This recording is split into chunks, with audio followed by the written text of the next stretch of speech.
Hello, everybody. This is Simerjeet Singh with another episode of the Beginner's Mind series. I do hope you've been enjoying these wonderful conversations from different experts from across the globe so far. Let us know as we begin this video where in the world you're signing in from. That'll be great to kickstart this conversation. And I'd like to share a story as we begin today. And type in yes in the comments section if you'd like to hear a story, a personal story, a little bit about my personal story. The year was 1999, and I landed as a young student in Sydney, Australia. This is my first time out of India, keep in mind, right? And I had a mission. I'd made a decision. I talked to a few guys who told me that you could find part-time work and support yourself while you're going to university and for your living expenses, etc., etc. I was all fired up for that. The Olympics were just around the corner, the year 2000 in Sydney. It was booming. The economy was booming. I wanted to get a job, along with my university studies. And this is what I did. Now, I went to the hotel school in Sydney, which was located in the CBD, the Central Business District. That's what they call in Sydney. And in other parts of the world, you'll call it downtown. And my school was located in this very nice area, and we were surrounded by wonderful hotels and restaurants and convention centers and so many other things. This is what I did. I printed 50 copies of my CV along with a general covering letter. And I would literally, this is what I would do. I would walk into hotels and restaurants and convention centers and just walk up to the reception desk and ask, this is me, this is what I do. I'm a young student here. This is my CV. I'm looking for a job. Do you have any jobs, right? Before this, I was not taking initiative. I was following really a lengthy, complicated process. Oh, probably the folks at the hotel school will help me out. Somebody else would help me out. Then I talked to a couple of other young international students, and these guys, although they did not have this sort of education and other sort of things, but they were doing part-time work, and asked them, how did you find these jobs? And he said, very simple. I just go inside and I ask, do you have a job? And this is what I did. This is what I did for the next 3 or 4 days. Other folks who had also, from different parts of the world, had joined this bachelor's degree program, wondering where does this guy, he's just landed a couple of days back, and where does he disappear as soon as college is over? Little did they know that this is what I was doing. So straight from the McDonald's selling the burgers, to the Ritz-Carlton, to the Sydney Convention Center, everybody had my CV. Now, I didn't have a phone number. I didn't have a mobile phone, but I had a friend who had a name similar to mine. So my name is Simerjeet Singh. He was called Simran. Now, I told Simran, I said, look, I'm putting your number down on that CV. And in case you get any calls, just pretend you're me and just note down the address where they want me to come for the interviews. Cut a long story short, I had 3 interviews lined up within the first week of me landing in Sydney, Australia. And I had multiple part-time jobs, wonderful part-time jobs, all the way from, well, some of you have heard about the car wash story, which was not through the job search, by the way. I've been a banquet server. I've sold life insurance through a telecalling thing and so many other things. I got to visit all different nooks and corners of this beautiful city, wonderful memories. And the message that I'm trying to get across to you as we begin another episode of the Beginner's Mind series, where we have a wonderful guest who's an expert in helping you grow your career and your business. The message that I'm trying to get across is this. Nothing moves until you do. Nothing moves until you do. But when you take initiative, you will find you have so many more resources and so much available. It's like the entire universe is waiting for you to step forward and take that chance, take that risk, make yourselves vulnerable, right? See what's out there. Things don't come to you. You go out and search for them, and then you meet somewhere in the middle. And for everybody who might be going through a difficult, uncertain time right now due to the coronavirus situation, the pandemics, and the impact it's had on the economy, this is the message for all of you guys as we begin today. Don't wait for things to happen to you. Go out and do things. Our guest today, ladies and gentlemen, coming all the way from Sydney, Australia, is Amy Smith. Let's first of all welcome her with a virtual round of applause. Thank you, Amy, for taking out the time. It's a pleasure to have you. You're so welcome. Thank you for having me. Ladies and gentlemen, let me introduce Amy Smith to you. She's a business and LinkedIn strategist, a coach and a speaker helping service-based business owners, coaches, and consultants to launch and grow their businesses online. Excuse me, after starting her first business at the young age of 12. Wow. Her career has spanned across Canada, the UK, Australia, working within the HR, business development, and coaching space. And she's worked with some of the most prestigious brands like HSBC, Salesforce, YMCA, Randstad, just to name a few. Now, she's supported CEOs of companies all the way from a turnover from $5 million to $100 million behind the scenes to effectively launch and grow their own executive business coaching businesses, and has trained scores of professionals at all levels from students to CEOs on career, business, and LinkedIn strategies. It's a pleasure to have you here all the way from Sydney, Australia. Now, see how this phrase has evolved, Amy, all the way from Sydney, Australia. When we used to have in-person appearances, it used to mean our guest has traveled all the way from Sydney, Australia. And now it's evolved because all we have to do is just sit in front of our cameras and these exciting virtual conversations are possible. Fascinating time to be alive, isn't it? Absolutely. I love how connected we are globally now. I think it's great. Yeah, absolutely. And I do miss Sydney. I do miss it a lot. I haven't been back to Sydney ever since I left in the year 2001, but I would love to go back. Amy, I want to get started. I want to jump straight into our discussion today about LinkedIn. Now, you are big on LinkedIn. You focus, a lot of your coaching is centered on brand building on LinkedIn. And this live video is also being broadcasted on Facebook and YouTube and other places where I'm assuming a lot of youngsters still might not be taking LinkedIn seriously. It's probably not a thing, the space for young people to be, or so they perceive it to be, right? They're more heavy on Instagram or Clubhouse or the other social media apps. Let's talk about LinkedIn. Why should folks be on LinkedIn? What are the huge advantages? What are your views on this? Yeah, I think LinkedIn's an interesting one, right? It's been around for a long time now, but not a lot of people have been using it to its full effect, right? Most people I speak to have had a profile on LinkedIn for years and never touched it, never done anything with it. So I always kind of refer to LinkedIn as the ugly duckling of social media, where it's kind of a little bit forgotten. But I think the thing with LinkedIn is that there is a huge amount of opportunity on the platform when you know how to use it the right way. And, it's kind of like where Facebook was like 5 to 7 years ago in terms of, particularly for business, the opportunities out there to find the right kinds of clients and really be visible and really be able to get your message out there. So I think LinkedIn is kind of still, even though it is a platform that's been around for a long time, I think it's still in its infancy in terms of where we're going to see the platform heading. Yeah, and it does. People do mix it up all the time with Facebook and Insta and others, and sometimes we do have people who treat LinkedIn as another Facebook profile, another Instagram profile, and as you said, another dead profile. But it's a powerful tool for networking, especially with like-minded people. So for everybody's listening, make no mistakes. If you're looking for a job, if you want to grow your business, please don't overlook LinkedIn, right? And by the way, we're not getting paid to endorse LinkedIn here, right, Amy? We must make it very clear. This is not a LinkedIn sponsored interview. Absolutely. It's just something that, I've been able to use, through my career and business, and others have too. And I just think it's a super powerful platform, particularly, as you said, if you've got that focus around wanting to build your career or build a business, it's the place to play. And the fact that not everyone's on it, a handful select people, many business decision makers, corporate executives, etc. So it's still that sort of that space which is not overcrowded at the moment, and you can make right connections and not a whole lot of fake profiles as in with some other mediums out there. So yes, job seekers, once again, take your LinkedIn profile very, very seriously. Small and medium business owners, also please take your LinkedIn profile seriously. Update them. There's a whole lot of functions that have come in recently that can enable you to do wonders. I'm personally grateful, Amy, for the opportunity to do a LinkedIn Live, just like yourself. You also do your LinkedIn Lives. I love them, by the way. Great content. Thank you. Thanks so much.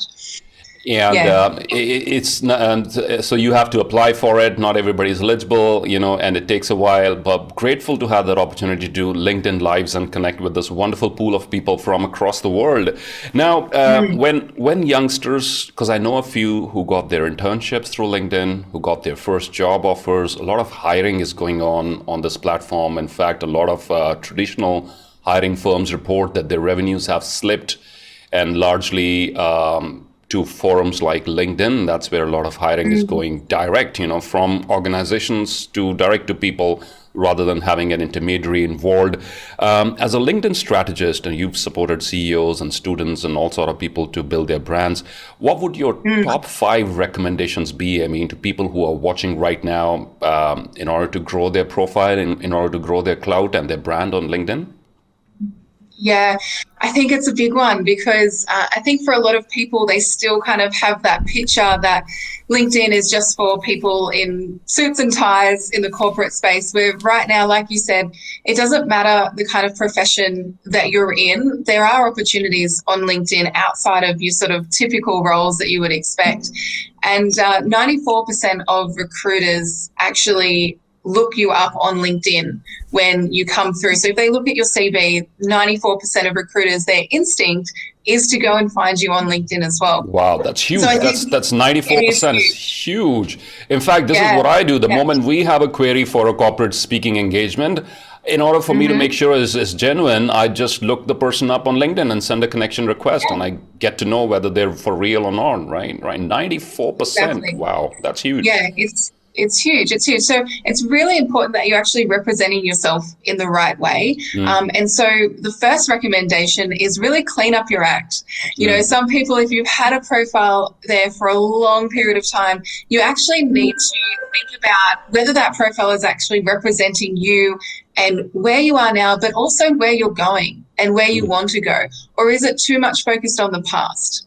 Right. So I think the first thing is do a little bit of a bit of an audit. Be very self-aware around where you're wanting to go and make sure your LinkedIn profile is actually reflecting that, so that when these recruiters come across you, there's that instant rapport, there's that instant trust building that happens because there's that consistency between, you as a person and what you're applying for, and then also what your LinkedIn profile represents as well. So that'd probably be my first tip. That's number 1, guys. That's the first tip there. Clean Number up one. your act. Clean up your act. Okay, good. Thank you, Amy, for that. All right, ready for number 2? Yes, we are. Awesome. LinkedIn is one of those platforms that, as I said, it can be a little bit intimidating. So actually, the recommendation for number 2 when it comes to LinkedIn is a bit more of a mindset game, right? And it requires you to actually let go of what other people think of you. Because I know for many people, like I was speaking to a client the other day, and she was about to put her first blog post out there on LinkedIn. It was the first time she's ever posted on LinkedIn. And she was talking to me. I could see the anxiety come across her face. I could see that she was, her hands started to get a little bit sweaty, and she was sort of blushing and freaking out. And I said, why are you so nervous? Yeah, why are you so nervous? What's wrong? It's just a little post. And she said, I'm just really worried about what people will think. Am I going to get any likes? Am I going to get any comments? And, you have to let that go. Yep. Because otherwise you're never going to be able to move forward, and you're never going to be actually able to be visible on the platform. And it's absolutely, totally normal and natural to feel that way as well. So, if you are wanting to get out there, you do need to kind of just do it, even if you don't feel ready. So that would be recommendation number 2. That is great. I love that, because it holds so many people back from putting out their content. I'll tell you, I can relate with that in a bit, because with the LinkedIn Lives, I used to do a lot of Facebook Lives and YouTube Lives, but LinkedIn was a different sort of audience. So when LinkedIn Live happened, we had to be all the more careful, right? I got a few inbox messages saying, oh, you're putting your photographs, you go to schools and you're doing, these work with young students. And don't you think your corporate clients are going to be all confused about what sort of work does Simerjeet actually do? And I said, well, look, that's me. I don't really care if there is, we can clarify this confusion, because all we're trying to do is we're contributing to young students to make up their mind about what they want to do in life. And that in no way contradicts conflicts with the work that I do with my corporate clients.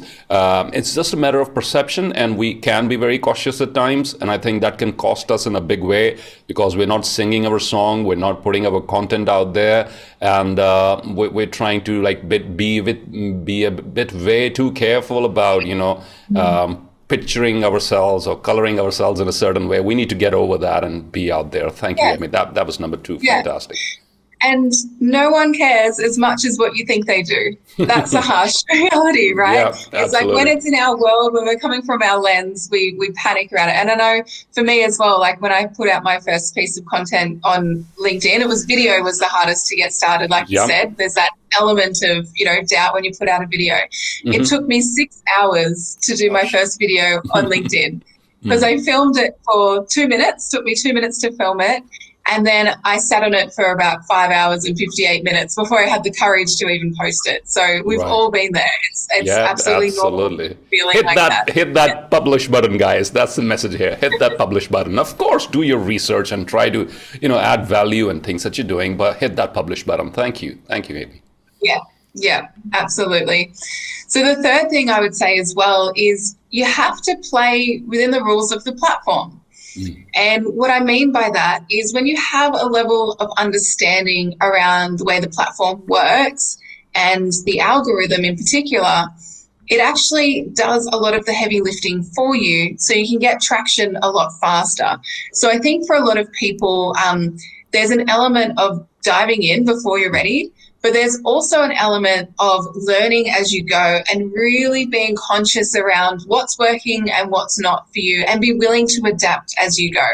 And also being able to do some research around the algorithm and things like that so you feel like you're really across it, because often, what works on Facebook and what works on YouTube, what works on Instagram, when you try and apply that to LinkedIn, it's a whole different ball game. So I think taking the time to do a little bit of preparation, a little bit of research around the platform can really help you in the long run, because it will allow LinkedIn to do a lot of the heavy lifting for you when you start to put your brand out there. Yeah, so get familiar. It's a different algorithm, as you said. It's a different audience. Things work differently out here. And there's different objectives. Perhaps your objective of being on Instagram is showing what you had for lunch, or, your objective of being on Twitter is perhaps how toxic you could be if you get in an online argument with a stranger. But LinkedIn, you have different objectives, so keep that in mind. That's a wonderful input there, Amy. Thank you. I appreciate that. Yeah, absolutely. And I guess my fourth tip to, sort of move on from that as well is like once you've got the algorithm sorted, you understand how it works, now it's time to have a bit of fun and be a little bit different on there as well, because that's an instant way that you can actually stand out. So as an example, it would be, putting out some content that maybe has like a bit of variety to it. So if you see everyone on there doing blogs, then, why not do some image posts or just simple text posts? They work really well too. So I guess as you start to get into the detail of working out what's really effective for you, you can start to really carve out your own strategy, I guess, and really carve out your own brand and your brand voice on the platform. And like you said before, now is the time where, we actually probably shouldn't be telling everyone to get on LinkedIn, because it's actually going to, mean that there's more noise on the platform. But I love it. I think it's great when everyone jumps in and contributes and it adds to conversations on there. So I think now is the time where you have the ability to really step into your own power on the platform, really develop your own style, really develop your own voice, and don't be afraid to be a little bit different to maybe the typical sort of corporate posts that you might see on there, because that is an instant way to stand out. It will attract recruiters, it will attract company leaders and CEOs that are kind of looking for someone that has maybe a little bit of an edge to just the general norm that they see every single day. So I actually saw a post on there by a CEO of an analytics company recently, and he actually said that the way he recruits right now is he doesn't even bother to collect CVs and, what we would sort of say is the traditional way of putting out a job advertisement. My sort of way, printing. Printing your CV and distributing it everywhere, right? Yeah.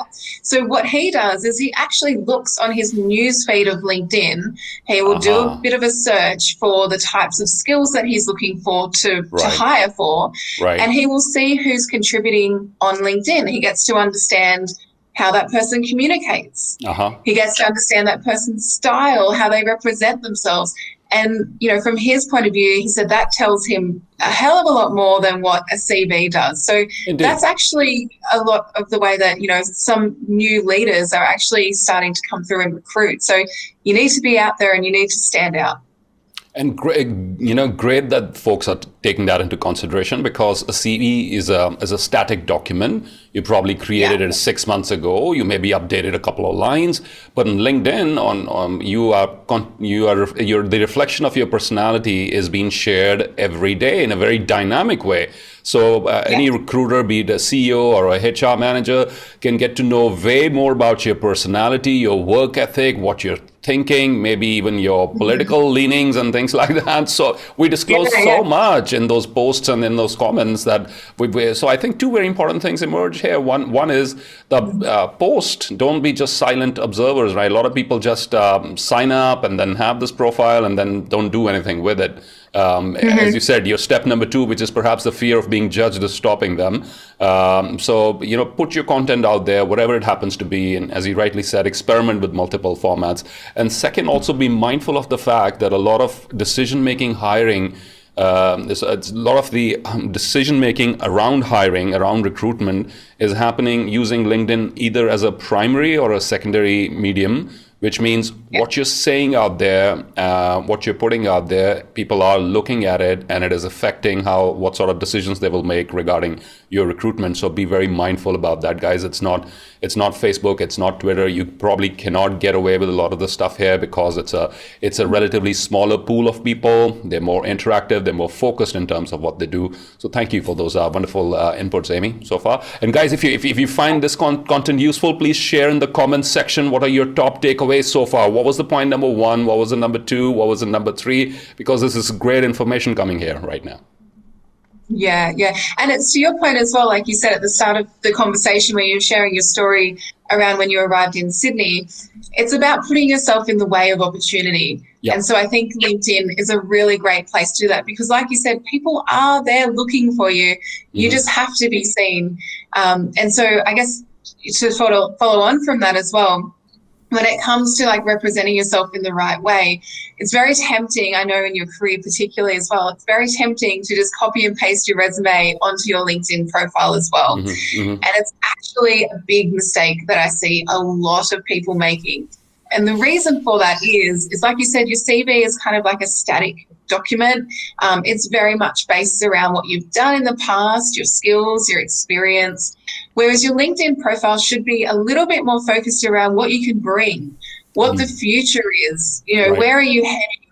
What can you contribute to an organization? And don't be afraid to show a little personality behind your profile as well. Of course. That's why I do my LinkedIn Live series, Person Behind the Profile, because it does actually help to bring out that personality from people rather than sort of a static document. So I think your LinkedIn profile, show a little bit of personality as well.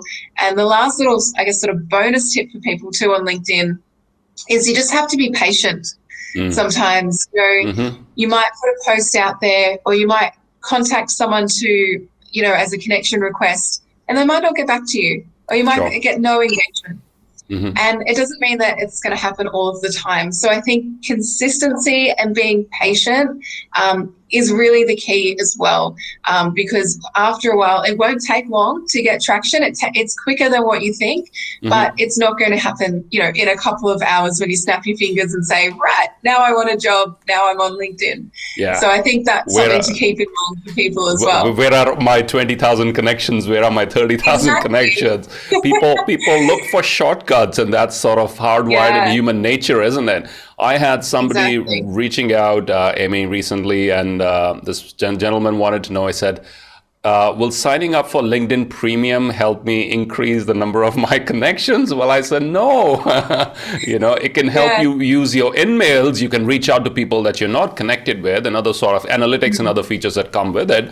But as you rightly said, patience, guys. Patience is the key. You don't just suddenly discover LinkedIn.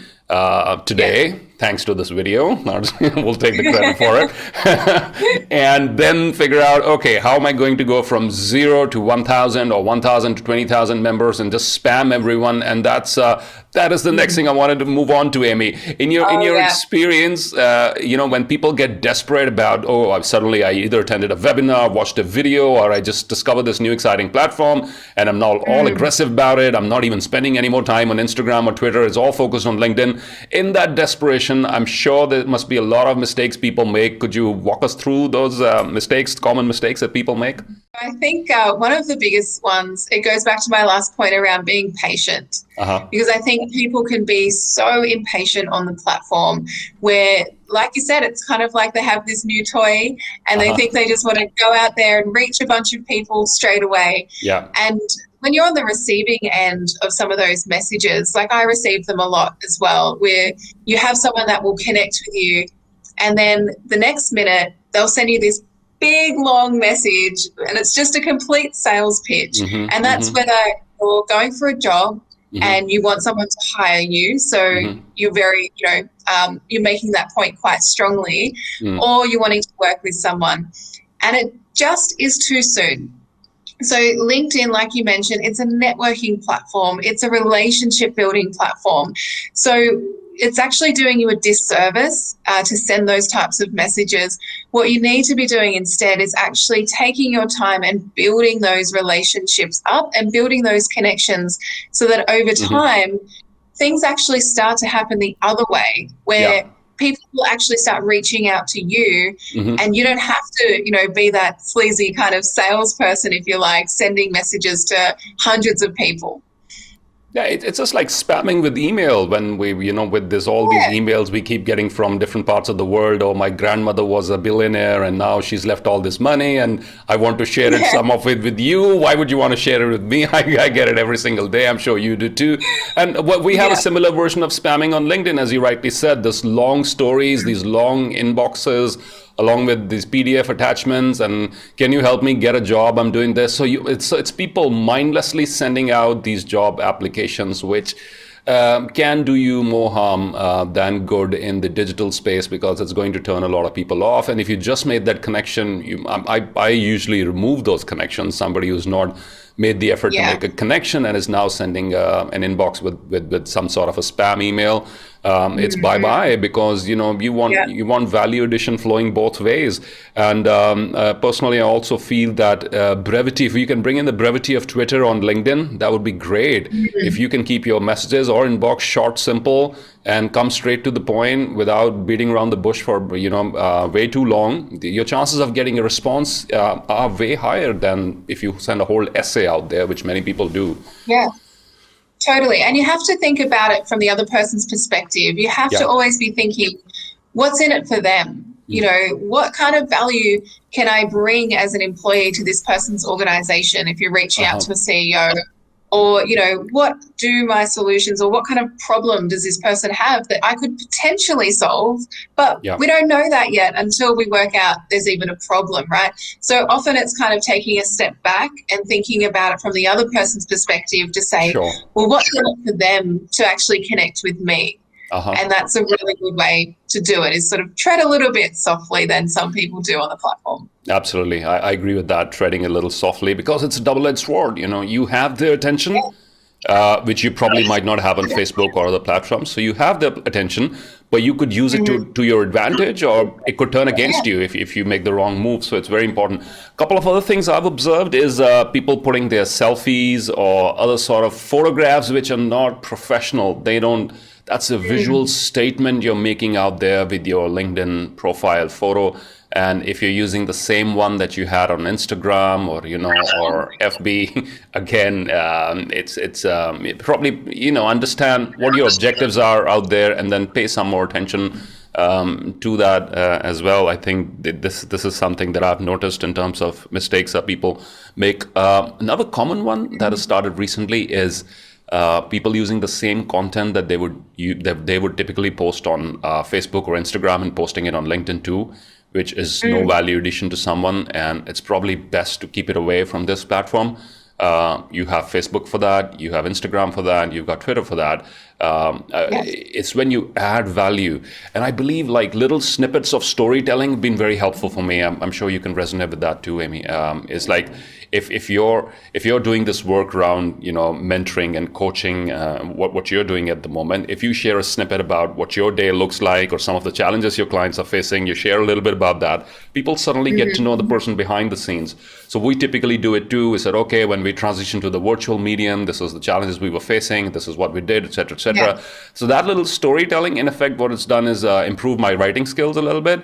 And because for once I'm not doing a video, I'm actually writing something down, and that helps. And also people can relate with who you are behind the scenes as a professional. That thing also really helps. Yeah. Yeah.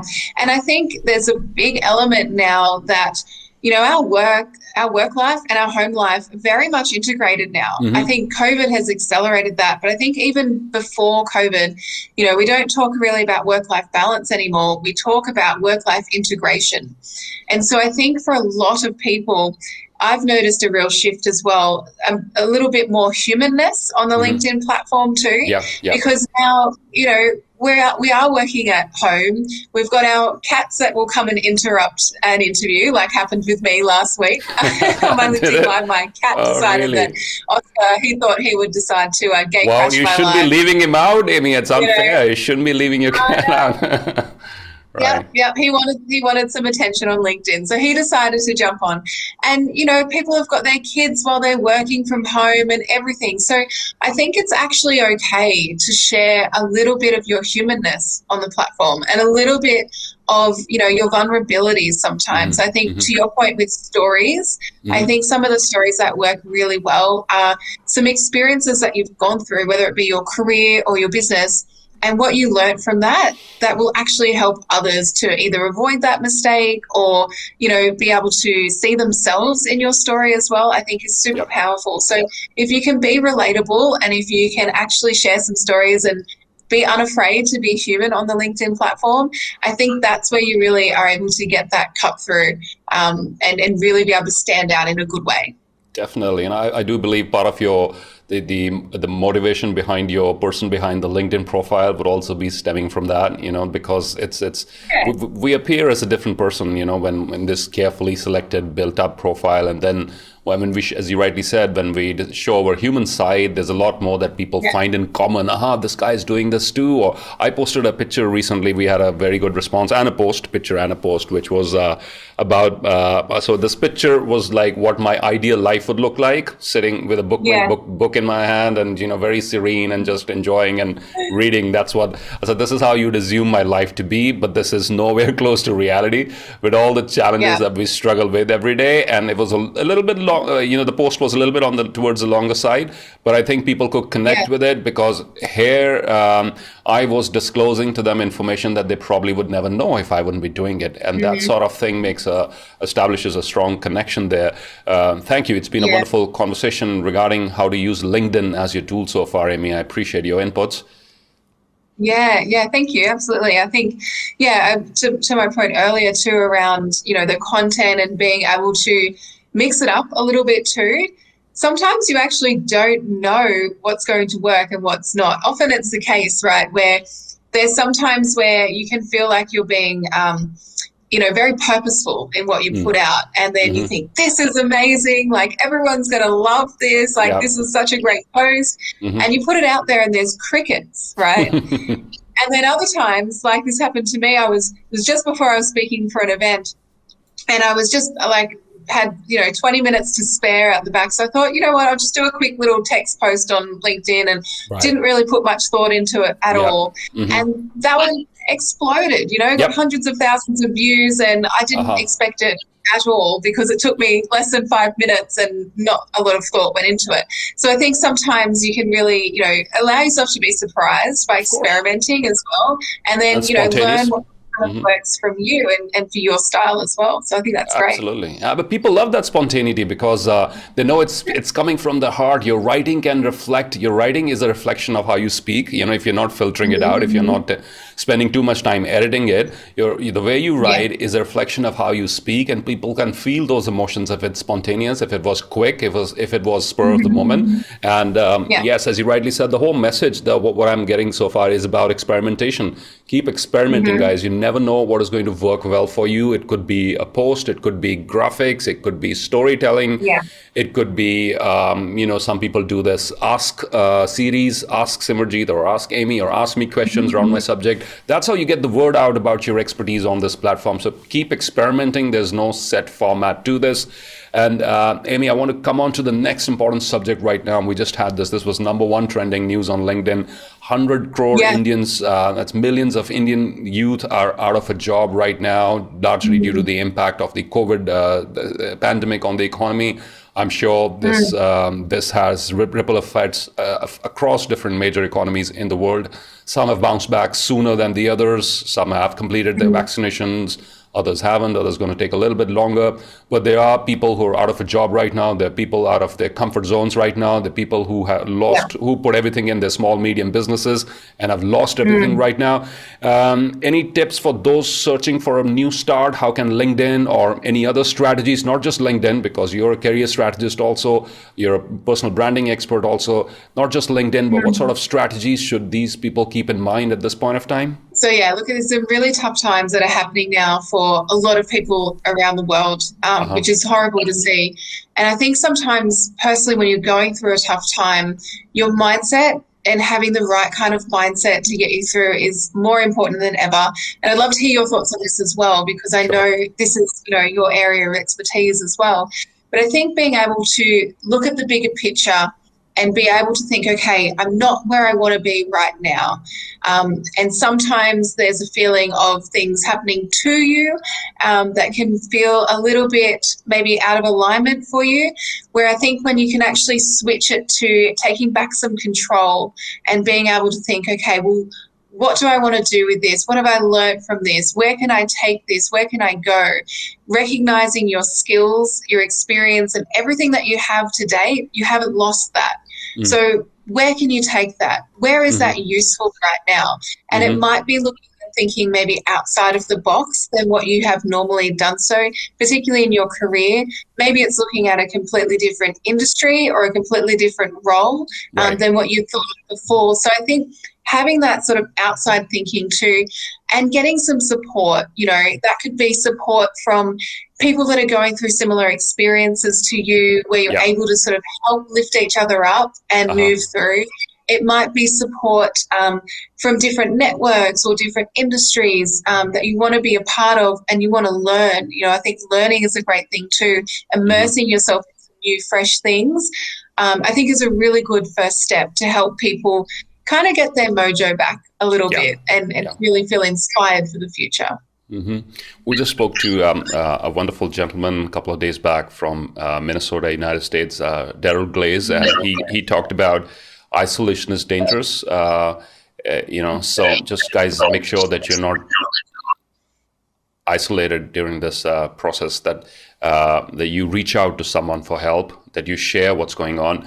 I read this somewhere about, if you put all your problems, if you write all your problems on a piece of paper and you get your friends to do the same. So everybody writes their biggest things that they're struggling with right now, their biggest problems on a piece of paper, you fold it and you put it in a big, in a glass jar, and then you just shuffle it and move it, and then you pick at random, and chances are you'll probably pick somebody else's, and this is what's going to happen. The moment you read what's going on in someone else's life, you're very likely to say, give me my problems back.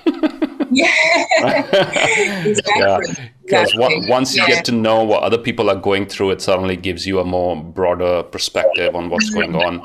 And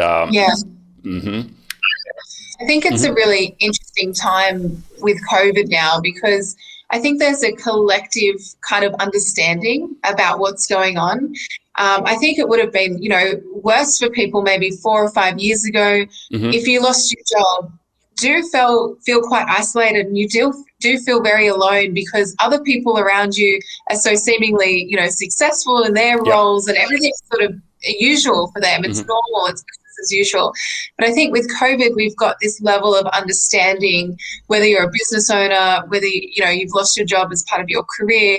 I think, new bosses, new opportunities, everyone is very, very understanding of the circumstances. So I think that actually works in your favor to be able to stay connected and feel understood as you're moving through this transition period. Sure. No, I've been through it a couple of times myself. This is going back, changing jobs, moving back to India a couple of times, to be back with family and then rebuilding my career. So I've been through it personally. And I think it takes grit, it takes persistence, it takes patience, and it takes all your resources, and also to believe that things will get better after a period of time. Things will improve eventually, and to not take this time in between as a punishment, but use it as a privilege. Privilege to read, to learn, to acquire all the skills that you need to. You talked about the mindset earlier. I feel it plays a huge role in terms of especially your daily practices, in terms of getting your daily life on track. Because if you lose that, if you lose your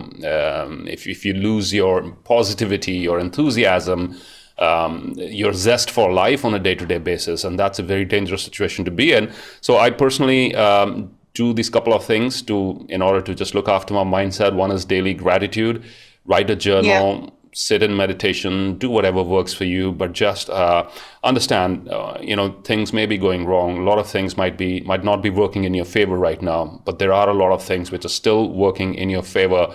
And what could those things be? And if you focus on them, if you dwell on them, you suddenly get a more balanced sense of how things are, in the sense that it's not that bad as you're perceiving it to be. You're not blowing things out of proportion. That's one. My daily gratitude is one. It's a huge one, Amy. And then, of course, visualization. I don't know if you believe.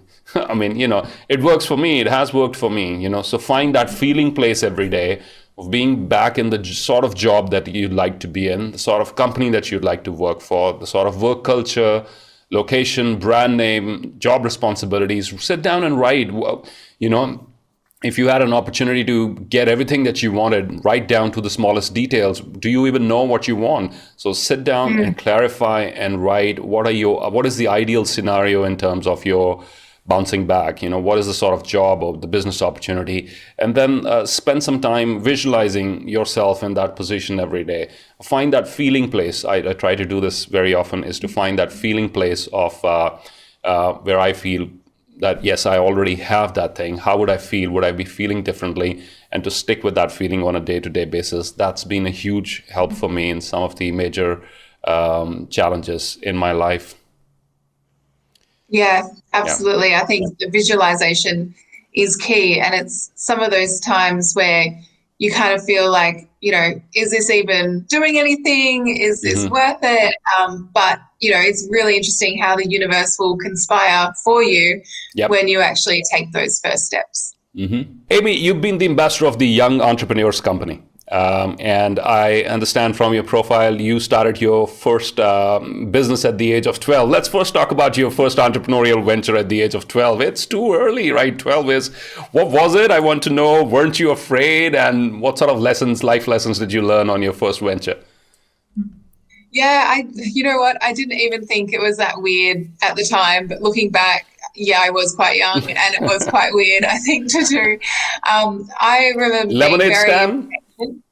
No, everyone asks me if it's a lemonade stand. I'll get to it. All right. I remember being very impatient that I couldn't start working legally until I was 14.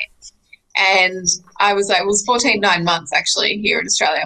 And so I was very impatient. I wanted to earn my own money. I wanted to earn pocket money and all of those sorts of things. So what I actually ended up doing was, it was actually through a sewing class one day at school. I learned how to sew, and then I ended up designing this little bag out of material. So it was just a material bag. And then what ended up happening, is some of my friends said, hey, can you make me one of those? That looks really cool. And I designed it out of old jeans. So I used to cut the bottoms of the jeans off and then create this bag. Wow. And then it started in the schoolyard where friends would say, can you make one for me? And so I would. And then it escalated a little bit further where my auntie was a counselor and she had a shop. And so she used to actually have in her waiting room for where her clients would come in, she would actually sell my bags in her waiting room. Nice. Well, here's an And so, applause for you and Auntie. For so that's how it got started. And then it actually got to a point where I was working after school, sewing all of these bags. And I said to my mum, I said, I can't keep up with this. I've got all these bags to create. Will you work for me? And then she said, well, how much? And I said, for free, obviously. Right. Yeah, you're And my she mum. said, Right. yeah, she said, no, I don't think that's what I'm going to be doing. So that's why I stopped. But, it was a really good little experiment. I don't think I really intended it for it to be a business. I didn't really Wow. know what I was doing at the time. That's how great businesses start. And I think wonderful takeaway for everybody who's listening in right now, when you do something for the joy of doing it, great opportunities emerge. It's not like it's not a task anymore. It's not a do or die situation anymore. And you've just experimented with it, and it grows from there organically, and people like it. And fast forward now, we're living in the age of e-commerce. You could be selling those bags on Amazon or whatever, exporting them to different Exactly. parts of the world, right?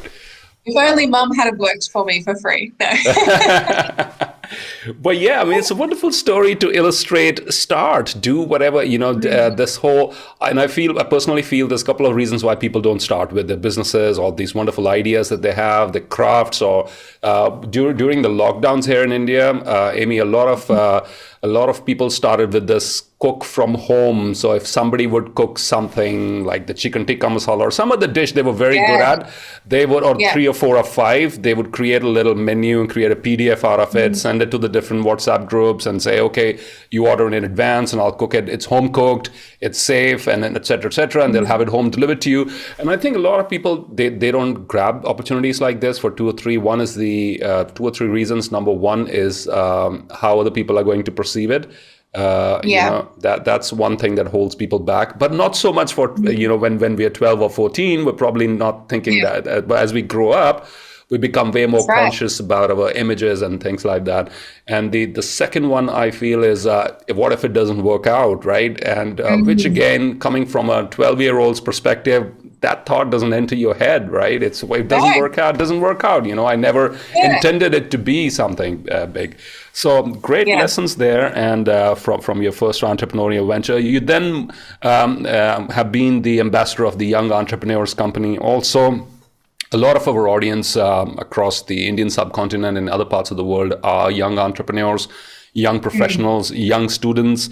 And I personally believe for a country of 1.2 billion, which is India, for us to really unleash our full economic potential, we need the micro and the small entrepreneurs. However, is still a lot of people want to just get a job, right? So from your perspective, someone who's started a business at 12, being the ambassador Yeah. of the Young Entrepreneurs Company, doing business executive coaching right now, what do you feel can we, and when I say we, as students, as teachers, as parents, as peers, as society, what can we do to promote entrepreneurship? Yeah, I think it's a big one, and I think it does start from starting young and actually making it okay. I know when I think about, when I started my business at 12, I didn't think there was anything weird about it, and that's only because, my parents didn't say, "What are you doing that for? That's a Right. silly idea." They just sort of silently encouraged me, if that makes any sense. That was just kind of like, it wasn't really a thing. So I was able to just experiment and do it. And there's some schools actually now. There was one in Brisbane up here, up the coast.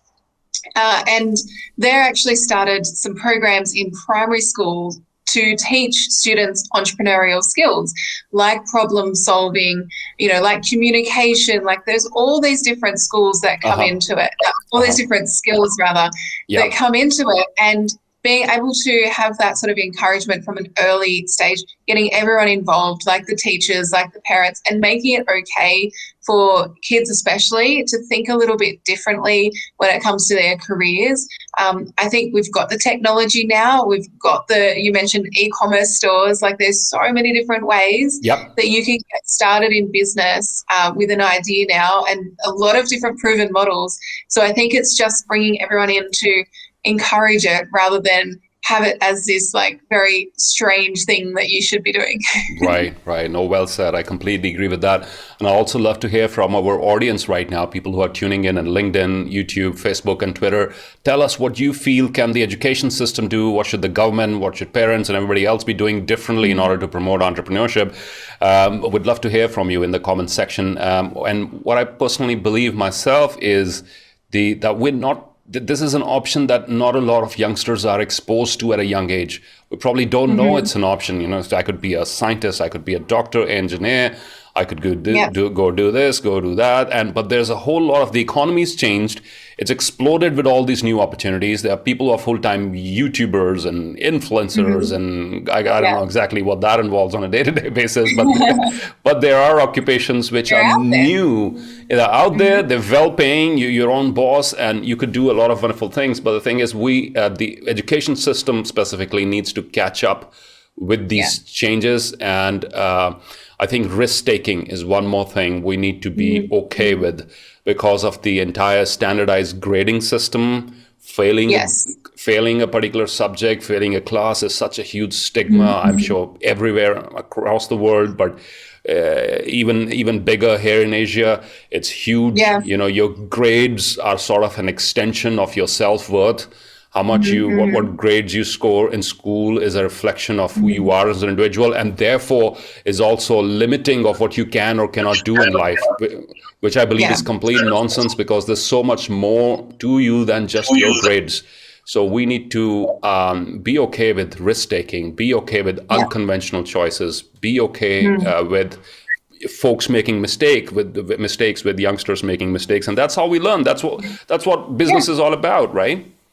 It. And I think to be okay with having the choice to do both or either. It depends on you and what you're good at, what you want to pursue as well. Like I had that early start to entrepreneurship, and then I did the quote unquote normal thing and went to university and, you know, did the study and then started my corporate career as well, and was able to do that, and then went back into entrepreneurship as well. So I think there's allow yourself that it's okay to do both if you want to, but just having that choice that you do, there is different options out there for you, I think is really important to remember.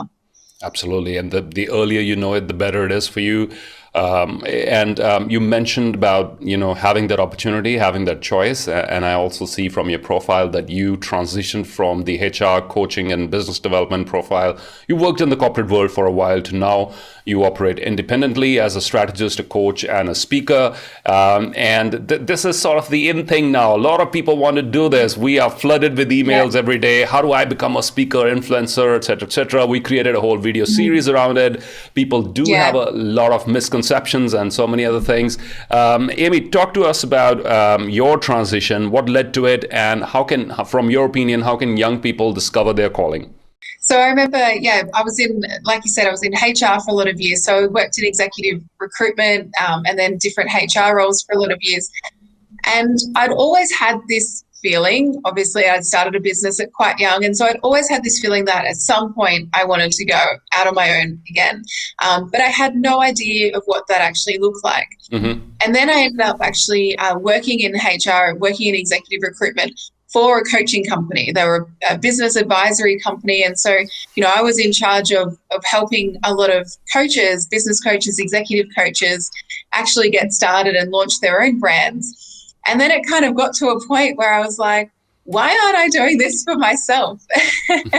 And so it happened quite organically, where I had a lot of people that would reach out to me because of my HR experience. And I went out as a career coach. They were asking me to help them get jobs and help them, grow their brand and position themselves on LinkedIn, because that's what I'd been doing for the last 10 years. And so then it happened quite organically from there, where I was able to, launch and build my own brand. But I did a lot of learning. I built some skills. I had a lot of experience of working with others that I'd launched before and helped launch too, as part of that whole network. So I think that was, one of those things where I was very comfortable in my job.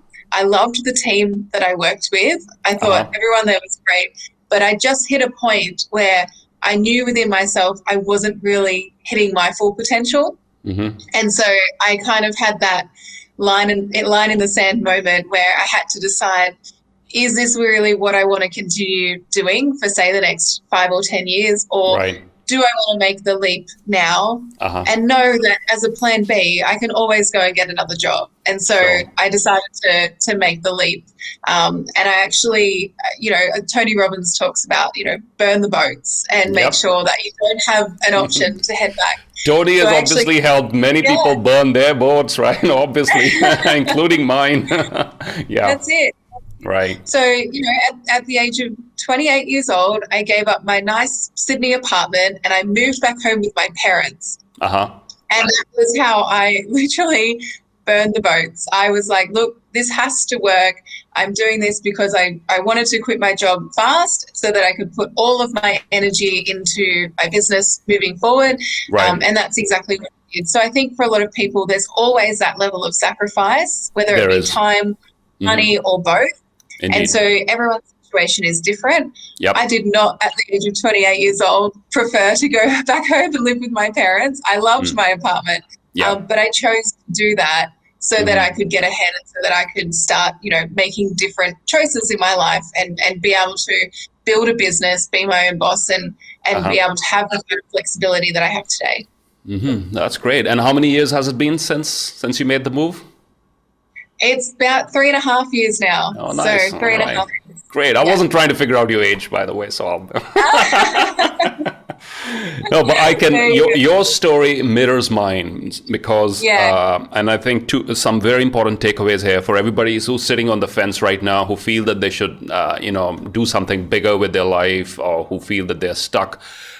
Sacrifice. You talked about that. You'll have to sacrifice. You'll have to move outside that comfort zone. You will have to give up things that you are so used to right now in order to start all over again, right? And it's going to be painful. It's not a bed of roses. It's not a rosy picture that you see on, once people get somewhere, it's like so enticing for everybody else to say, wow, I'd like to be that person. I'd like to have a lifestyle like that. This guy posts a picture online and suddenly there's 10,000 likes and I'd like to be like that. And what people don't understand is that's the outcome. That's the outcome of so many sacrifices. That's the outcome of giving up so much. That's the outcome of, taking that risk at 28, as you rightly said, to leave that lifestyle which so many youngsters aspire to, and now to start all over again. And that's sort of the reboot. You have to hit the reboot. And I understand you were also the co-host for the Reboot Show. That's right. And I remember I was 27, not 28, which makes me 30 now. So it has been 3 years. It's caught up to me. Right. That's okay. Right. And I just realized that. I was like, 27. I was younger than I thought. and time flies so quickly. It's hard to totally for entrepreneurs and for solopreneurs. It's like I don't know. I can speak for myself. I do have to check the calendar. What day is it today, or what? Right? And it's running by appointments. It's running by what I'm doing next, rather than what day of the month it is, when I'm going to get paid. It's all that disappears. Those boundaries, they disappear. And I think so. You talked about sacrifice, the reboot. It's really important. Discontent. I picked that up from your story. Discontent through boredom, and that's why I say your story mirrors mine, because I was in the similar situation where you achieve your goals a little bit earlier So my career goals in the hospitality industry after studying at the Hotel School Sydney, my first job was with Marriott International in Scottsdale, Arizona. Then I worked in different parts of the world with some of the leading hotel chains. And then it's just that soul searching when you feel that, okay, is there more to it? And am I happy with this trajectory?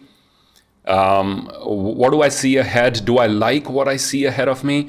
If not, what I'm going to do today in order to change it. And that's where the sacrifice, the paying the price, I call it the law of paying the price. You want anything good in your life, you've got to pay the price, as simple as that. You want a nice jacket, a nice house, a nice car, you must be willing to pay the premium price for that quality. Same applies to your career and to your life. You want a better life, you want a better career, you'll have to pay the price. It does not come for free, and you have to do your own push-ups. I always coaches, influencers, we can show you the way. We can talk about our experience for hours and hours and what we've been through. But I think it's Jalaluddin Rumi, the Sufi poet, who said, do not be impressed with the stories that come before you.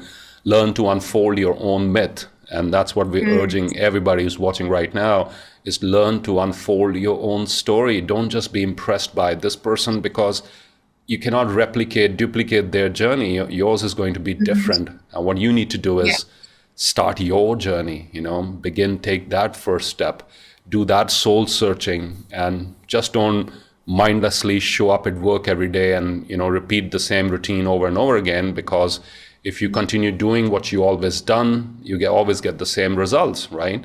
Want different results, you'll have to make changes and sacrifices, as you rightly said. It's been a wonderful interaction. A virtual high five to you, Amy, all the way to Sydney, Australia. Thank you. And before we let you go, some parting words of inspiration for our viewers, coming from your life experiences and all the things that you've achieved in your life. Yeah, I think a common theme is that not everything is comfortable, and that's a good thing. So I think the more you can embrace feeling uncomfortable as you move through certain transitions, whether it be your career or starting a business, whatever that means for you, I think don't freak out if you're in that place where you're feeling uncomfortable, because it does get better. You can move through it. But I think the more you kind of resist that, the harder things become, because you do feel stuck. You do get stuck in that self-doubt and that overwhelming kind of fear, which is completely normal. So I think the more you can embrace uncertainty, embrace being uncomfortable, the better your life will be. I completely agree with that. The more you embrace all the things that everybody else runs away from, the better life you will have, because these are the things that people avoid the most. You talk about Tony Robbins, and I remember one of his main punchlines in his UPW. Did you do his UPW as well? The Unleash the Power Within? No, I have not done it. No, okay. But I know a lot about it. Yes, I had the opportunity of doing it in London. I think in 2007. And he spoke a lot about, he said, human beings are driven largely by these two forces. We're either moving towards pleasure and avoiding pain. So we're either going for pleasure, avoiding pain. And so when we're avoiding pain, that's when we're also avoiding all the growth that is out there. So, no pain, no growth. Every teenager knows this, right? You gotta go through all those issues, the pains, and then that's when growth happens. So, yeah, well said, that don't run away from the things that other people are running away from, the uncertainty, the pain, the risk, and so many other things. Because if you do, you settle for a mediocre life, and that's you're gonna regret it so much once you get caught up in all the trappings of the world, the mortgage on the apartment and the car loan to pay and so many, and then you're trapped. Then you can't go anywhere. And I think that this also, I'm glad you brought this up, because from my experience, I believe not signing up for any liabilities was one of the things that allowed me the financial independence to make these major changes. So I did not, even though I could put the money down and buy my own house, I could buy a fancy car, I could do all the other things with the recurring payments, which give you sort of the immediate pleasure, but they lock you into that cycle.